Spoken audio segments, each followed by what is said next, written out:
بسم الله إن الحمد لله نحمده ونستعينه ونستغفره ونعوذ بالله من شرور أنفسنا ومن سيئات أعمالنا من يهدي الله فلا مضل له ومن يضلل فلا هادي له وأشهد أن لا إله إلا الله وحده لا شريك له وأشهد أن محمدا عبده ورسوله Barcha maqtovlarga loyiqli bo'lgan o'zimizning Robbimizni, o'zimizning Ilahimizni, o'zimizning g'iyobat qilina turgan zotimizni har vaqtda maqtaymiz, buyuklaymiz.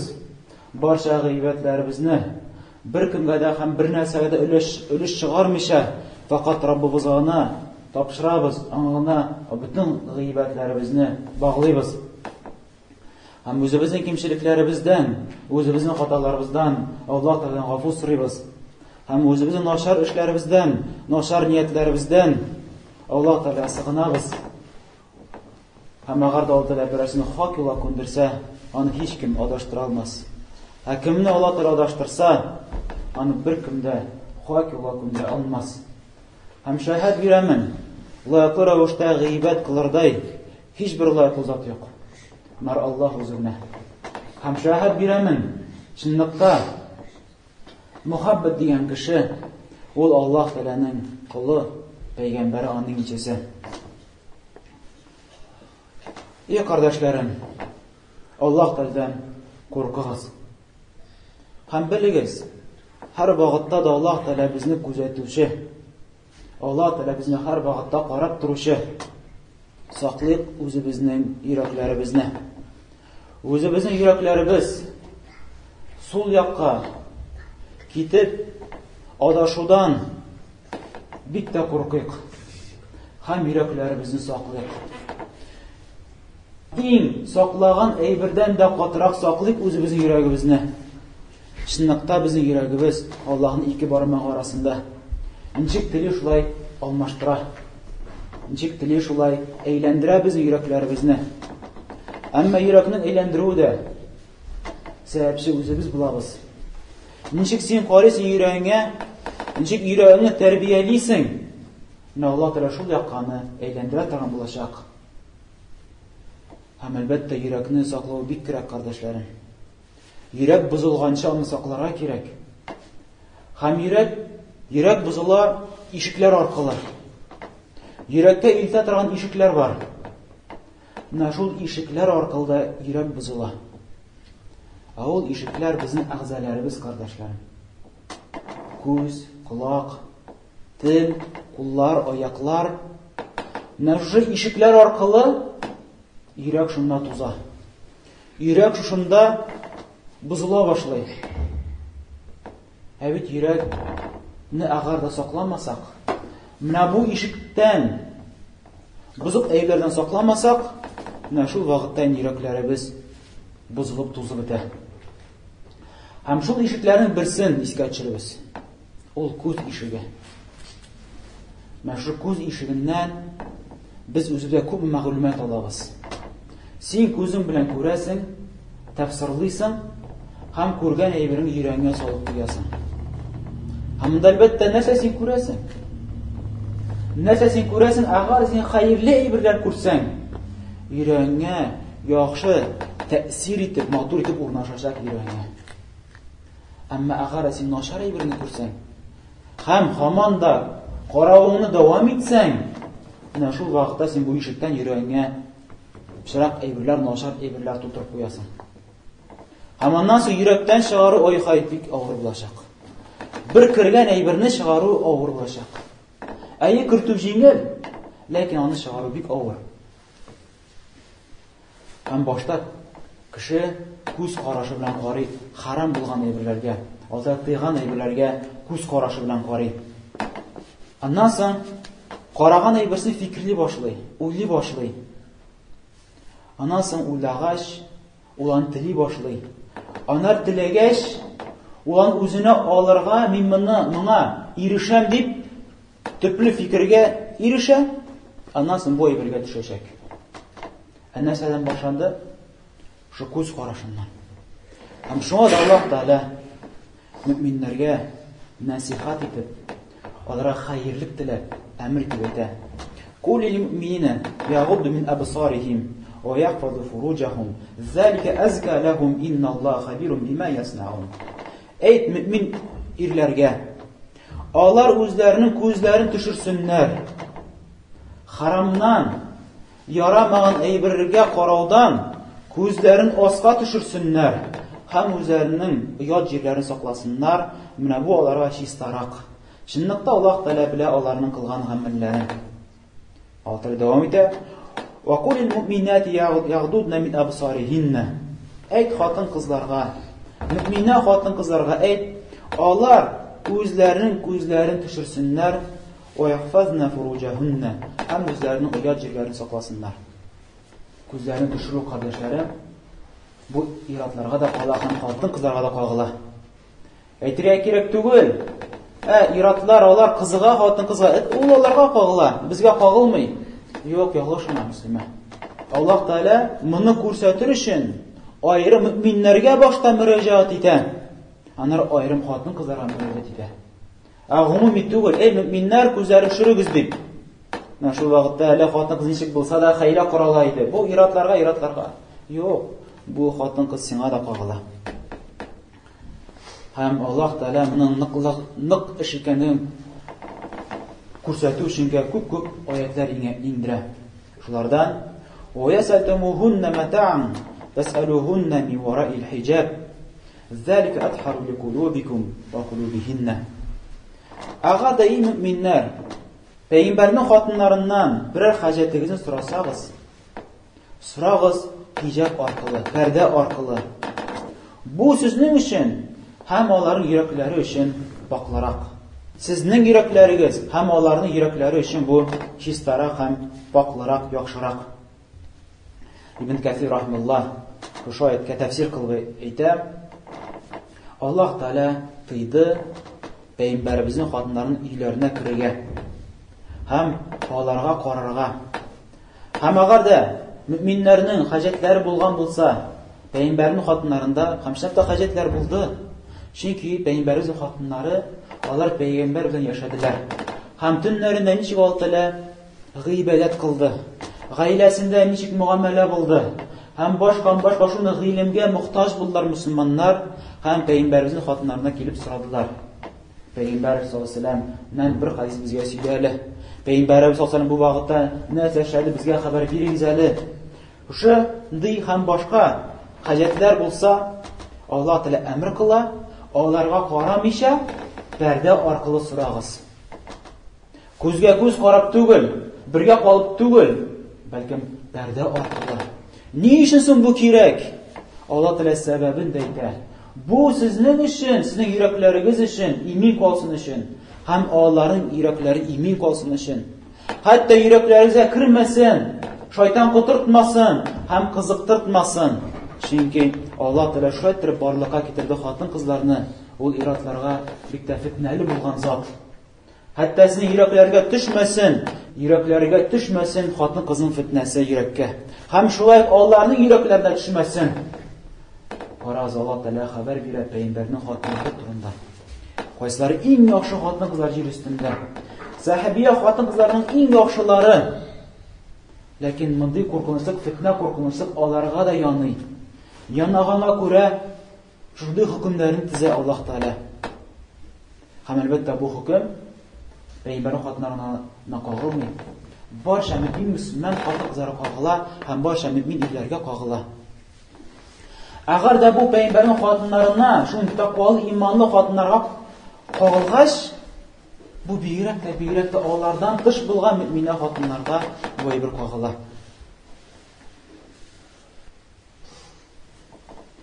Һәм ничек Бухари һәм Муслим җинтыгында бу хадисне Абу Саид аль-Худри радиллаһу анһу тапшыра. Пәйгамбәрбез саллаллаһу алейһи ва сәллям бер вакытны күрә, сахабалар юлда сөйләшеп торалар иде. Һәм әйтә: "Юлда басып тормагыз. Юлда басып сөйләшеп тормагыз юл уртасында." Сахабалар аптырадылар. "Эй Аллаһның илчесе, ни өчен? Без бит монда юлда бер-бер белән очрашып, хаҗәтләребезне үтибез яки сөйләшәбез." Шуннан пәйгамбәрбез саллаллаһу алейһи ва сәллям әйтә: Agar da инде сезнең чынлап та шундый гозурыгыз бар икән, хаҗәтегез бар икән, юлда очрашып, мәшәкатьләшергә, юлның хакын бирегез. Юлның хакы бар. Шунысы сахабалар сорадылар: "И Аллаһның җесе, ни ди хак соң ул?" Пәйгамбәрбез саллаллаху алейһи ва саллям әйтте: "Ул күзне төшерү. Ярамаган әйберләрдән күзне төшерергә кирәк."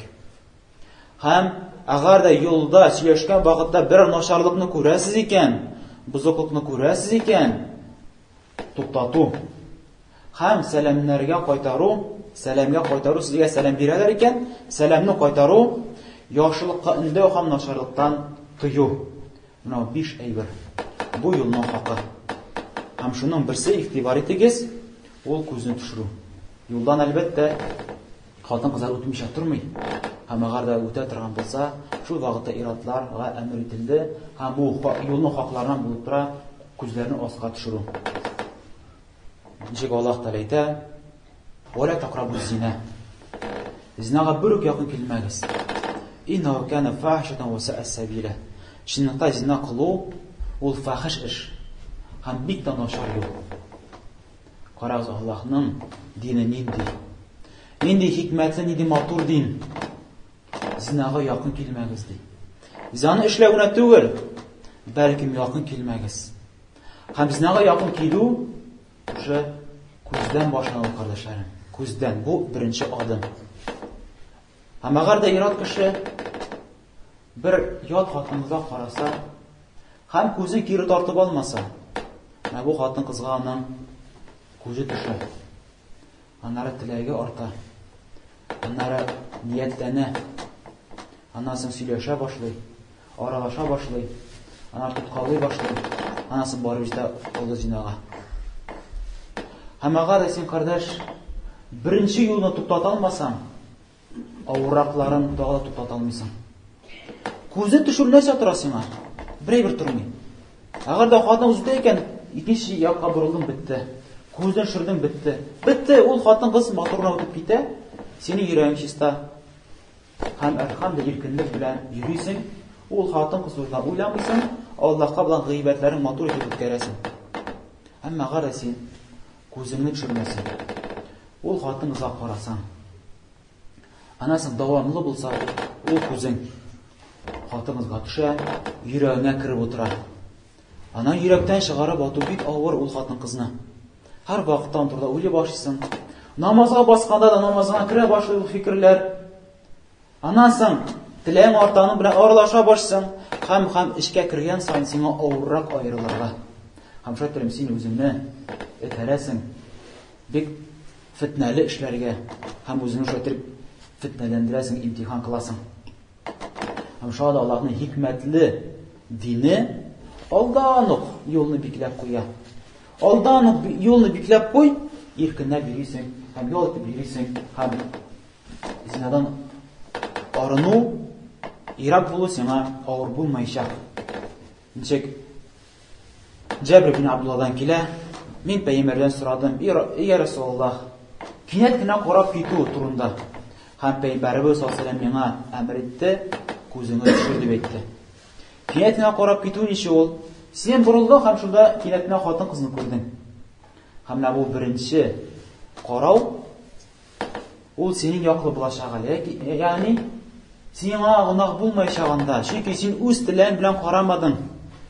Әмма агар да күзеңне дәвамлы итсәң, төшермәсәң, яки төшереп кирдән карасаң, менә икенче карашы сиңа каршы булачак. Сиңа ул вакытта гынак язылачак, һәм сиңа шайтан ишекләре ачылачак. Ничек бу хадисләрдә дә килә бу хөкемнәр. Һәм Бухари һәм Муслим җиңтаңда килә, Усам бин Зейд тапшыра бу хадисне Пәйгамбәрбез саллаллаху алейһи ва саллям әйтә: "Мин үземне өммәтемә иратларга карата хатын-кызлардан да зыянрак фитнә калдырмадым." Икенче хадистә Муслим җиңтаңда килә, Абу Саид аль-Худридан килә, Пәйгамбәрбез саллаллаху алейһи ва саллям әйтә: "Куркыгыз дөнья фитнәсеннән һәм хатын-кыз фитнәсеннән куркыгыз." Шунлыкта Бәни Исраил кавымына иң беренче фитнә, аларны хәлак итә торган фитнә ул хатын-кыз фитнәсе иде. Әйе, кардәшләрем, хатын-кыз фитнәсе дә шундый көчле. Та килә Тирмизи җиңтагында Шейх Албани рахмаллаһу бу хадисне сахихка чыгара, Пәйгамбәрбез саллаллаху алейһи ва саллям әйтә: Чынлыкта хатын-кыз ул гаурәт. Яни тулысы белән ул фитнәле. Тулысы белән иратка бик зур тәэсир итә. Һәм әгәр дә хатын-кыз урама чыкса, шайтан аны бизәкли башлый. Ни өчен шайтан аны бизәкли? Хәтта иратны аяктан егар өчен. Хәтта иратны адаштырыр өчен. Ничек Бәни Исраил кавымы адашып фитнәле юкка чыкты, шул хатын-кыз сәбәбендә. Нашатыр шайтан бу үзенең еллар буе булган эшен дәвам итә. Әйе, гади хатын-кыз игеннән чыга. Ләкин чит ират кешегә ул бик тә матур, бик тә мулаим, бик тә чибәр хатын-кызга әйләнә. Һәм шуңа да олы гынактан саклану өченгә Аллаһ үз рәхмәте белән шундый хөкемнәрне безгә иңдереп тора. Безгә яхшылык теләүлек белән, безгә бу хөкемнәрне, харамнарны аерылу җиңелрәк булсын өчен. Бит зина кылуның бик зур гынахысы. Аның әсәре менә бер хәдискә карап китик. Ничек бу хадис Әхмәд Сүннәҗинтәнгә килә, шигырында булган иратлар. Дөрес, Шейх Албани рахмулла Сихих Сахих китабында дөрес дип чыгара бу хадисне. Бу хадис Абу Хурайра тапшыра һәм сөйли. Бер вакытны Пәйгамбәребезгә бер яшь егет килә. Һәм Пәйгамбәребезгә сорау бирә. И Аллаһның илчесе, рөхсәт бир әле миңа зина кылырга. Һәм бу сорауны ишетүче сахабалар бик тә тәнкыйтьли башладылар бу егетне. Нишисең син? Нәрсә сорыйсың син Пәйгамбәребездән? Нәрсә сорауны аңлыйсыңмы син? Һәм тәнкыйтьли башладылар. Һәм Пәйгамбәребез саллаллаһу алейһи ва сәллям әйтә: Туктагыз, кил әле монда дип, һәм яшь егетне үзенә чакыра. Яшь егет килә һәм утыра. Һәм Пәйгамбәребез саллаллаһу алейһи ва сәллям аңа сорау бирә башлый хәзер. Эй яшь егет, син теләр идеңме синең әниең белән зина кылуны? Син теләр идеңме әниеңне сине шулай кулланачаклар да һәм аны ыргытачаклар? Теләр идеңме бу әйберне? Һәм бу яшь егет куркып әйтә: Аллаһ белән әйтәм, юк, теләмим ди. Һәм Пәйгамбәребез саллаллаһу алейһи ва сәллям әйтә: Нашатыр, синең кебек булган кешеләр дә теләмиләр бит аларның әниләре белән зина кылуны. Эй яшь егет, син теләр идеңме әгәр синең кызыңны куллансалар, синең кызың белән зина кылсалар? Һәм әйтә: Аллаһ белән әйтәм, юк, теләмим, эй Аллаһның илчесе. Һәм Пәйгамбәребездә менә башка кешеләр дә теләмиләр аларның кызлары белән зина кылуны. Һәм син теләр идеңме синең апаң белән менә шундый эшне эшләүне? Һәм бу яшь егет: юк, теләмим.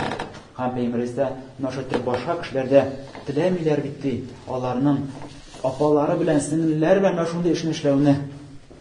Һәм син теләр идеңме үзеңнең, ягъни тётя белән, апаң белән, әниеңнең апасы яки әтиеңнең апасы, сеңлесе белән зина кылуны теләр идеңме? Һәм әйтә: бу юк, теләмим ди. Һәм шуңа Пәйгамбәребез саллаллаһу алейһи ва сәллям әйтә: менә кешеләр дә теләми бу әйберне. Аннан Пәйгамбәребез саллаллаһу алейһи ва сәллям моны әйтеп бетергәч, үзенең кулын шушы яшь егеткә куя һәм дуга кыла.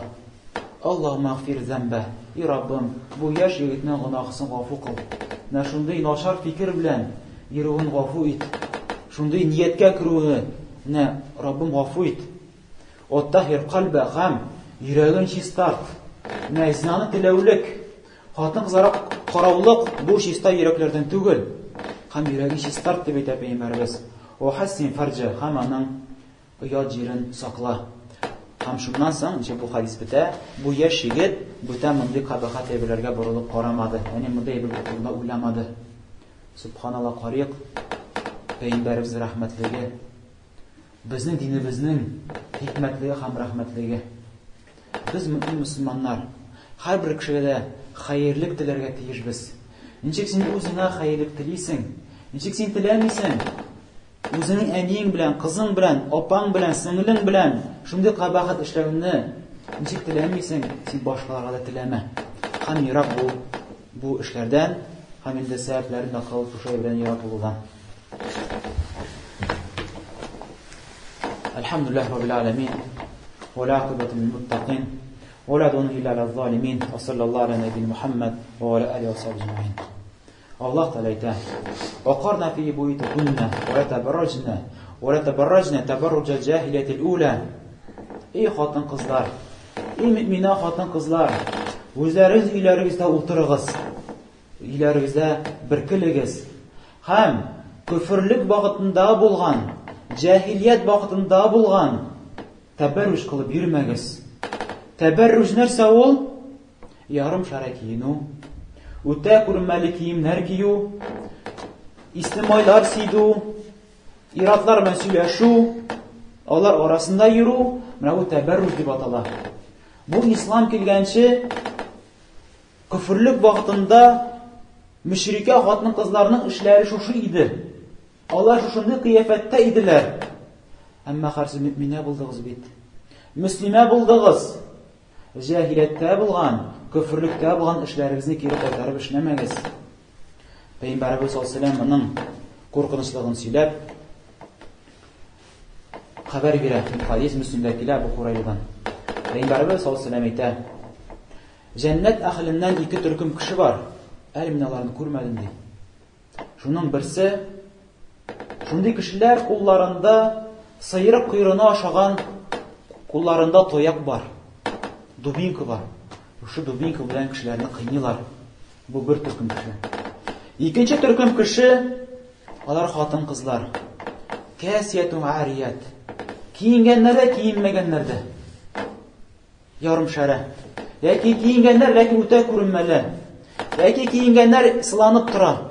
Кием астында булган аның гавраты, аның тәне, формасы беленә күренә. Мумилат маилат. Үзләре авышканнар һәм башкаларын да авыштыралар. Үзләре Аллаһның буйсынудан авышканнар икенче якка. Һәм үзләренә дә башкаларны авыштыралар шушы гынахка. Игълан итәләр: "Менә мин шундыйрак хатын-кыз, авышыгыз миңа, кулланыгыз миңа." Русухунна каснаматил бухтил маила. Һәм аларның башлары диянең бөкресе авышкан шикелле. Әлбәттә бу сүзләргә аңлатмалар бик күп. Шуларның берсе, хатын-кызлар шулай итеп чәчләрен озын, толымлы чәчләрен өскә шулай итеп күтәреп бәйлиләр. Хәтта күрсәтер өчен: "Менә минем нинди матур чәчләрем.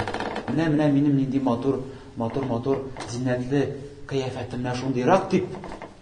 Шулай итеп үзләренең зиннәтләрен күрсәтү өчен шулай итеп эшлиләр. Ихтибар итегез, Пәйгамбәрбез нәрсә әйтә шушы кешеләр турында? "Ла ядхулун җанната ва ла яҗидна рихаха." Алар җәннәткә кирмәячәкләр. Хәтта җәннәтнең исен дә сизмәячәкләр.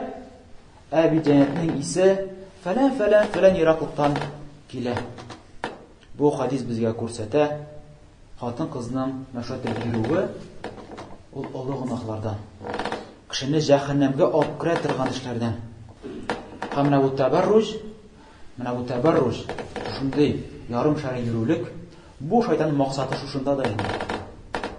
Искә төшерегез, ничек шайтан вәсвәсәсе белән безнең ата әниебезне чишендерде. Алла Тәгалә хәбәр бирә: "Я бани Адам, Адам балалары, ла яфтинаннакум шайтан." Шайтан сезне фитләндермәсен. Шайтан сезне алдамасын. "Кама ахраҗ абавайкум минал җанна." Ничек сезнең әти-әнигезне җәннәттән чыгарган шикелле. "Янзу анһума либасахума лиурияхума сауатихима."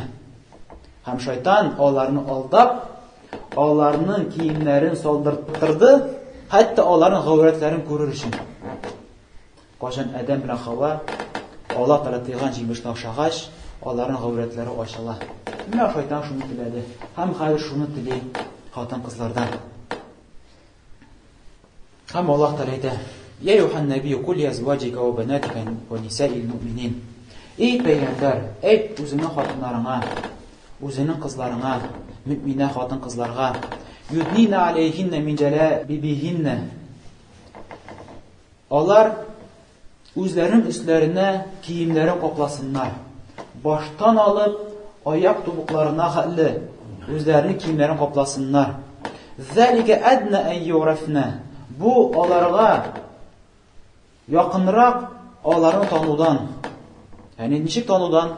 Бу шәрәфәтле, бу үзен саклый торган, бу дәрәҗәле хатын-кыз. Мондый әвеш-тәвеш йөри торган хатын-кыз түгел. "Фәла юзайн." Һәм аларга зыян тигезмәчәкләр. Яни бу якынрак аларга зыян тигезмәскә. Чөнки әле ничек кенә кеше бузык булмасын, нинди генә кеше әле маньяк дәрәҗәсенә барып җитмәсен, ул барыбер менә мондый үзен саклаучы хатын-кызларга әле аның йөрәге дә җитмәскә мөмкин. Шуның өстенә Аллаһ Тәала саклый ул хатын-кызны. Әмма шуның капма-каршысы үзен җиңел тоткан хатын-кыз, ничек без күрәбез, ничек аларны кулланар ташлар һәм башка шөгыльләр белән шөгыльләнәләр алар белән. Ва кана Аллаһу гафур рахим, Аллаһ Тәала гафу итүче һәм рәхмәт иясе. Аллаһ Тәала әйтә: "Фәлә тагъдa'на биқаулин фаятма'a аллади фи qalbihi marad ва кулна qawlan ma'rufa." Йомшак сүзләр белән сөйләшмәгез. Ягъни башка иратлар белән сөйләшкәндә йомшак сүзләр белән аларны кызыктыра торган нечкә тавышларыгыз белән сөйләшмәгез. Хәтта ширле кешенең йөрәгенә тап төшмәсен һәм сезгә кызыкмасын. Сезгә кызыкырлык сәбәпләр булмасын. Һәм әйтегез яхшы сүзләрне генә. Менә хатын-кызның хәтта тавышы да шулай тәэсир итә. Һәм хатын-кыз әлбәттә башка иратлар белән сөйләшкәндә, ягъни хаҗәт белән әлбәттә, пәрдә аркылы әлбәттә үзенең тавышын нечкәртеп, йомшартып сөйләшергә тиеш түгел. Хәтта тәэсирләнмәсен иратлар. Мөэминә Аллаһ Тәгаләсен шуатырып барлыкка китерде. Пәйгамбәрбез саллаллаһу алейһи ва сәллям моны шаккатып үзе хәбәр бирә. Мөслим сәҗидәгә килә, Пәйгамбәрбез саллаллаһу алейһи ва сәллям әйтә: "Мин шаккатам" ди. Акылы белән, дине белән дә кимчелекле булган хатын-кыз ныклы, төпле ират кешенең акылын югалта ала. Ныклы, төпле ират кешенең акылын югалта ала. Үзенең тәэсире белән, үзенең матурлыгы белән, үзенең сөйләшүләре белән. Шуңа да моны белеп, мөселманнар, хатын-кызлар бер-берегезгә хәерлектә булышыйк. Тәгъана бир ва тaqwa, ва ла тәгъана аль исми ва удван. Бер-берегезгә ярдәмләшегез хәерлеккә, яхшылыкта, һәм ярдәмләшмәгез бер-берегезгә насыйхлыкка, гөнаһлыкта.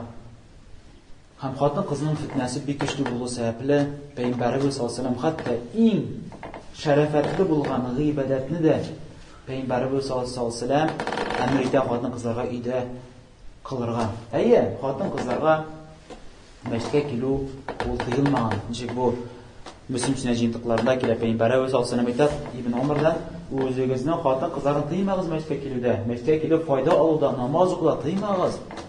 Ләкин әлбәттә шартлар белән. Фитнә булырлык булмасынлыктан."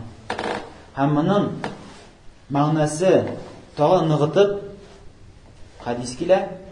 Ничек Умму Хумейд ас-Саадия сахаби хатын-кыздан килә. Бер вакытны ул Пәйгамбәрбез кырына килә һәм әйтә: "И Аллаһның elchisi, мин синең белән намаз укырга яратам." Ягъни Пәйгамбәрбез имам булып баса һәм иң артта рәттә хатын-кызлар. Менә сиңа үгеп укырга мин яратам. Һәм Пәйгамбәрбез саллаллаһу алейһи ва сәллям әйтә: "Әй, мин беләмен, син яратасың мин белән намаз укуны.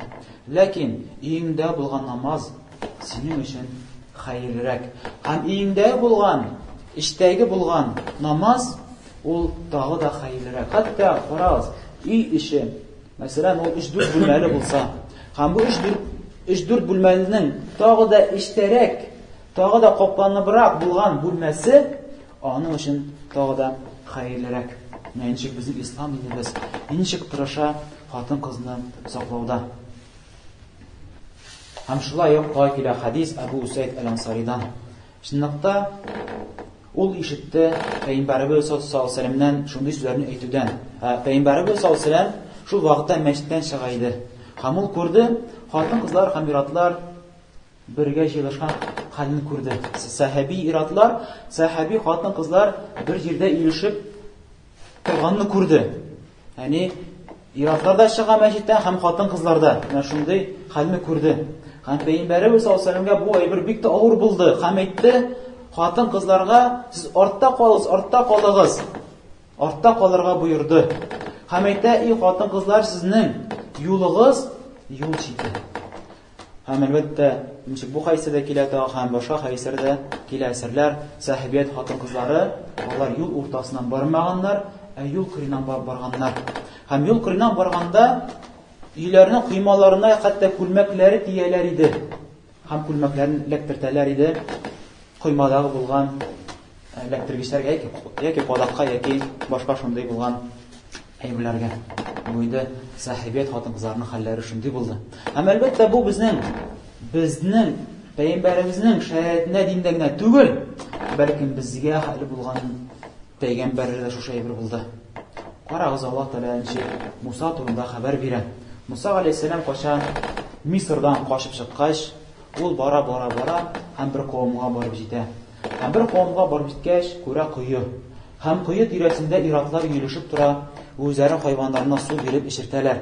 Һәм шунда кырда ике хатын-кыз тора үзләренең маллары белән, сарыклары белән, һәм бу ир-атлар арасына керә алмыйча, шунда кырда ике хатын-кыз басып тора. Һәм Муса килеп сорый: "Нишләп басып торасыз?" Һәм әйтә бу ике хатын-кыз: "Безне керә алмыйбыз, чөнки анда ир-атлар, һәм безнең әтиебезне карт." Шуннан соң Муса аларга булыша һәм сарыкларына, аларның хайваннарына эчертергә булыша. Муса үзе барып эчертә. Аннан соң Аллаһ Тәгалә сыйфатлый. Һәм шуларның бер хатын-кызы кире килә. Бу ике хатын-кыз кайтып сөйләр үзләренең әтиләренә, һәм әтиләре чакырттыра Мусаны. Ул кешене монда миңа алып килегез. Һәм Аллаһ Тәгалә сыйфатлый. فأجته إذاهما تمشي على استحياء قالت إن أبي يدعوك. Аллаһ Тәгалә карый ничек сыйфатлый ул хатын-кызны. Һәм бу хатын-кыз килә Мусага оялган хәлдә, оялчан хәлдә. Һәм әйтә: "Чынлыкта безнең әтиебез сине чакыра." Ничек Ибн Кәсир тәфсирендә килә, Умар ибн Хаттабтан, бу хатын-кыз оялып килә, киенгән хәлдә, хәтта үз киеме белән үзенең битен каплаган хәлдә. Зур адымнар ясамыйча, оялган хәлдә, капланган хәлдә Мусага килә һәм әйтә: "Чынлыкта безнең әтиебез сине чакыра." Әйтмәде: "Чынлыкта без сине чакырабыз." Әйтмәде: "Әйдә безгә" дип. Хәтта ират кешедә бер ни дә өмет булмасын, сәбәп булмасын фитнәгә, әйтә: "Чакыручы без түгел, ләкин чакыручы безнең әтиебез" дип. Шушы әйтеп Аллаһ Тәгалә сыйфатлый, мактап сыйфатлый. Шушы хатын-кызның берсе ул оялчан иде, ул хатын-кыз дип. Бу хатын-кызның макталган сыйфатларыннан. Һәм әлбәттә моның турында сөйләсәк, безнең җәмәгать бик тә озынга сузыла. Моңа дәлилләребез, әсәрләребез бик күп. Фитнәдән ирак булуда, һәм зина кылудан ирак булуда. Әмма ни кызганыч, шу хәтле аятлар булып торып та, шу хәтле хадислар булып торып та, әсәрләребез күп булып торып та, күрәсең ничек мөселманнарны шайтан күп урыннарда алдады. Ничек без күрәбез? Һәм мисаллар күп китерергә була. Такси килеп туктый, ул таксида ират кеше, һәм шул ират кешегә бер мөселман хатын-кыз киреп утыра һәм үзенең хаҗәтләрен үтәргә төшә. Бит Пәйгамбәрбез саллаллаһу алейһи ва сәлләм әйтә: "Ничек мөслим сәҗидәтендә килә, ират кеше хатын-кыз белән бергә калмасыннар, илля мәхрәм булса гына. Һәм сәфәргә чыкмасын, илля мәхрәм булса гына." Һәм шулай башка хәдисләрдә килә, ничек Тирмизи һәм башка сүннәт җыентыкларында килә, Пәйгамбәрбез саллаллаһу алейһи ва сәлләм әйтә: "Ират белән хатын-кыз бергә калмасыннар, өченчесе шайтан" дип әйтә. Һәм хатын-кыз машинага утыра икән. Берсе үзе, икенчесе шофер, өченчесе кем? Шайтан. Һәм ничек без күрәбез? Ничек хатын-кызлар, мөселман мөэминә хатын-кызлар эшкә чыгалар. Хатын-кызның эштә булуы ул тыелмаган. Мәгәр шартлар белән. Ничек гаиләне рискә төшерәләр? Агар да ире рөхсәт бирсә, агар өйдәге булган эшләрне салкын карамыйча, эшләрне үтә битерсә, һәм фитнәдән ерак булса. Хатын-кыз мөселман, агар да иратлар йөри торган җирләрдә эшлиләр икән, бирәк бу бик нык ачык күренә. Магазиннарда сатучы булып тору. Әлбәттә бу хатын-кызга беренче хәләл түгел. Һәм хатын-кызның җаваплы кешесенә дә хәләл түгел. Үзенең хатын-кызын нашатырып башка иратлар каршында күргәзмәгә кую, әлбәттә бу хәләл түгел. Һәм син беләсең, мөэминә мөселман, син беләсең ничек синең тәэсирең зур иратларга. Һәм ничек син магазинда сатучы булып торып, һәм бер атлы ират киреп, үзеңне шушы иратларга күрсәтәсең һәм алар белән аралашасың. Хәтта сату алуда булса да. Һәм бик тә гаҗәеп, бу хатын-кызның җаваплы кешесе бер дә көнләшү дигән бер бик тә әзәйгән мөселманнарда.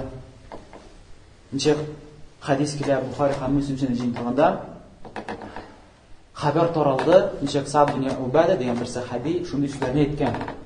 Агар да мин үземнең хатынымны башка ират белән күрсәм, кылыч белән шабам дип әйтә. Һәм Пәйгамбәрбез саллаллаху алейһи ва сәллям әйтә: "Сез нәрсә гаҗәпләнәсезме Саъд ибн Убаданың шундый сүзләреннән? Ләкин белегез ди, мин Саъдка караганда катырак көнләшәм. Һәм Аллаһ Тәгалә миңа катырак көнләшә, кайчан аның кулы гынах кыла." Әлбәттә Пәйгамбәрбез саллаллаху алейһи ва сәллям аның эшен дөресламый, расламый, ягъни үтерсәң дә дигән аңлатмый әлбәттә. Ләкин ул дөресен нәрсәдә ират кешедә көнләшү дигән бер булырга тиеш. Әнчек син ират кеше көнләшмисең, бер дә хатыныңны шундый урынга чыгарасың, һәм һәр икенче ират кеше карый, һәм ләззәтләнә, һәм сөйләшә, комплиментлар әйтә, матур сүзләр әйтәләр. Ә син моны күрәсең, ишетәсең, һәм бер тәэсирең юк йөрәгендә.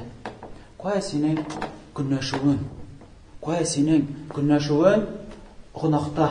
Син беләсең бит, хатын-кыз мондый эшләрдә, үзен күрсәтүдә, фитнә таратуда беренчедә катнашырга тиеш түгел, һәм моңа дәлилләребез күп.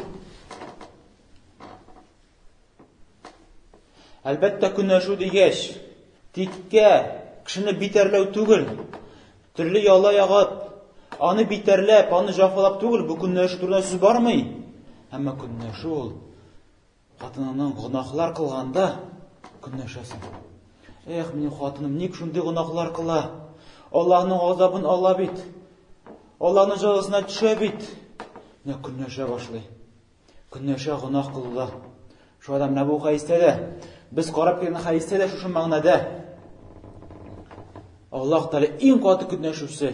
Анасын Пәйгамбәрбез саллаллаху алейһи ва сәллям, кайчан аның уммәте гынах кыла, Пәйгамбәрбезгә бу бик авыр көнләшә. Һәм һәрбер мөэмин мөселман үзенең астындагы булганнарга ул көнләшергә тиеш. Бәлкем үзенең астында түгел, бәлкем без шулай кардәшләребезгә дә көнләшергә тиешбез. Кардәшең гынах кылса көнләшәсең. Аңа хәерлек телисең, аңа насихат әйтәсең. Балаларың гынах кылса, аңа көнләшәсең, һәм аңа насихат әйтәсең, аңа хәерлек телисең. Үзенең кул астындагы булган, син җаваплы булган, Аллаһ Тәгалә син җаваплы итеп куйды, ир баш итте сине. Иншалла Аллаһ Тәгалә әйтә: "Ар-риҗалу каввамуна аля-ниса", иратлар җаваплы булалар хатын-кыз өстеннән. Һәм шәттер ират кеше, җаваплы кеше, әлбәттә, үзенең астында булган хатын-кыз фитнә таратучы иттереп калдырга тиеш түгел. Җир өстендә бузыклык таратып кылдыручы итеп калдырга тиеш түгел. Агар да шулай булган булса, ул үзе дә шушы гынах белән уртаклаша. Эй мөслимә хатын-кыз. Эй мөслимә хатын-кыз, үзенең гыйффәтлеген сакла. Үзенең чисталыгын сакла. Үзенең уялчанлыгын сакла. Үзенең дәрәҗәңне сакла. Һәм үрнәк иттереп үзеңә сәхаби хатын-кызларны ал. Ничек алар капланып биргәннәр. Ничек алар урам уртасыннан бармаганнар. Ничек алар иратлар белән аралашмаганнар. Ничек алар шит иратлар белән бергә кушылышып бер мәҗлестә утырмаганнар. Ничек алар шит иратларга карамаганнар. Менә безгә үрнәк хатын-кызлар куйлар. Кайсар Аллаһ Тәгалә сахабиләргә һәм сахабиятләргә Аллаһ Тәгалә җәннәтне вәгъдә кылды. Аллаһ Тәгалә алардан риза. Әмма ни кызганыч, мөселманнарыбыз шахватларына ияреп, мөмкиндер, ниндер дөнья мал-мөлкәтләренә кызыгып, яки кемнеңдер гыйлемсез фатвасына ияреп, ни кызганычка мәшһүр ямсыз, фаҗигалы, ямсыз күренешләр күренә. Ни кызганыч, без менә шундый җәмгыятьтә кичкенәдән үстек, һәм кеше бала чактан шушыны күреп үсә, һәм аның белән килешкән кебек яши. Аныңа йөрәге авыртмый. Һәм агар да үзе дә хатын-кызлар, иратлар хатын-кыз белән йөрүне зур әйбер, куркыныч әйбер дип күрми. Иратлар белән хатын-кызлар белән кулга-кул исәнләшү зур әйбер дип күрми. Һәм алар белән аралашу зур әйбер итеп күрми. Менә бу инде гынахның әсәрләреннән, кардәшләрем. Кеше гынахлы урында яшәп, шушы гынахка ияләшә һәм ул аны гади итеп күрә. Ул аны гади итеп күрә. Кашан инде Аллаһның аятларын, хакыйкый сүзләрен укыгач, кайберләре сәерсенеп калалар. Ничек була бу? Нишликсең? Һәм төрле үзләренә аклану табалар. Ләкин белегез, Аллаһтан сезгә аклану булмаячак.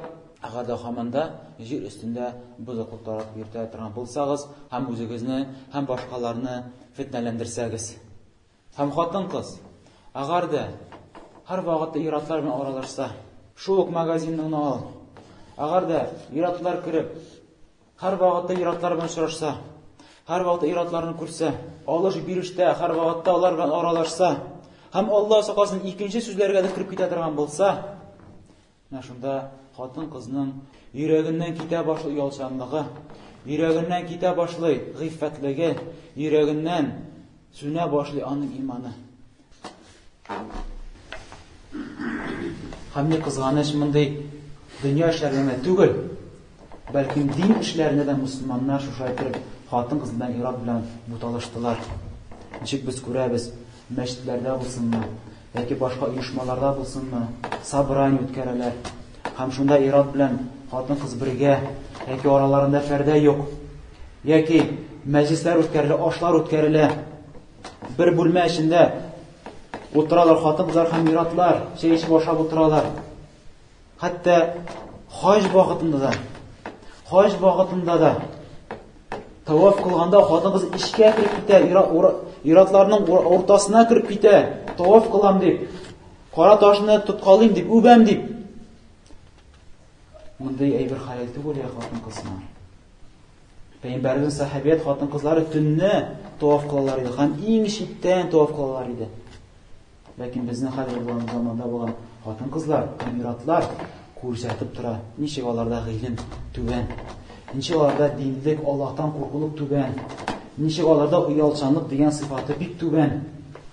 Инде Аллаһ Тәгалә сөйләгез, Аллаһ Тәгалә безгә ризыкландырсын файдалы гыйлемнәрне, тақвалыкны һәм инде уялчанлыкны. Һәм әлбәттә ничек әйттек, мөмин иратлар һәм мөмин хатын-кызлар алар кардәшләр, һәм бер-берсенә ярдәм бирүчеләр булырга тиешләр. Начарлыкта ярдәм итәргә тиеш түгелләр. Карагыз, Аллаһ Тәгалә әйтә: "Вал-муъминун вал-муъминат бa'duhum awliya'u ba'd." Чынлыкта мөмин ирләр һәм мөминә хатын-кызлар, алар бер-берсенә дуслар, алар бер-берсенә кардәшләр, бер-берсенә хәерлек теләүчеләр. Ya'muruna bil ma'ruf wa yanhauna 'anil munkar. Алар яхшылыкка бер-берсен чакыралар, начарлыктан бер-берсен тыялар. Yuqimuna as-salah. Алар намазларын укыйлар. Wa yutuna az-zakah, закатларын түлиләр. Wa yuti'una Аллаһ ва расулах.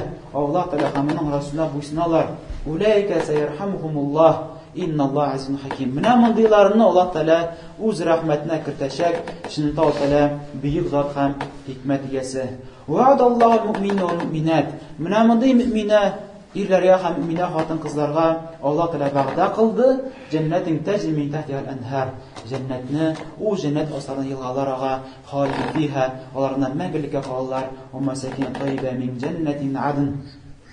Ва масакин тайбатан фи җәннәтил адн. Аларга гадн җәннәтләрендә бик күркәм өйләр булачак. Ридванун миналлаһи акбар. Һәм Аллаһның ризалыгы зуррак. Зәлика хуал фаузул азим. Менә бу инде иң зур җиңү. Әмма мөминнәрнең катма каршы булган мунафикларның карыйк. Аллаһ Тәгалә әйтә: "Вал мунафиқун вал мунафиқату бa'дуһум мин бa'д."